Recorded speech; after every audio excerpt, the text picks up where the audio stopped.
అన్న వివరాలు కూడా ఇప్పుడు చెప్తాము. అంటే ఇప్పుడు స్వామివారికి వివాహ సంబంధం చూసుకున్నారు అనమాట.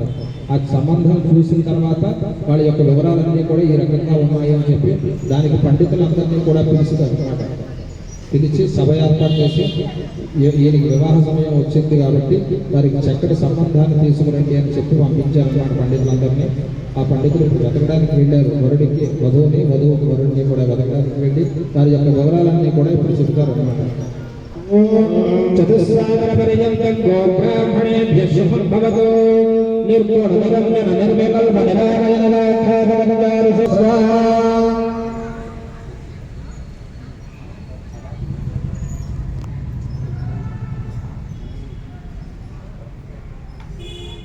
ओम गतस्नागरवर्यन्तं ब्राह्मणेभ्यः शुभं भवतु सत्यो जानवामदेव घोरं पुरुष ईशानङ्गालयं भवनामिदा परशुभगोत्रोद्धमस्य परिजोषम्मनो नप्रे गतस्नागरवर्यन्तं ब्राह्मणेभ्यः शुभं भवतु सत्यो जानवामदेव घोरं पुरुष ईशानङ्गालयं भवनामिदा परशुभगोत्रोद्धमस्य सदाशिवशर्मणः पौत्राय गतस्नागरवर्यन्तं ब्राह्मणेभ्यः शुभं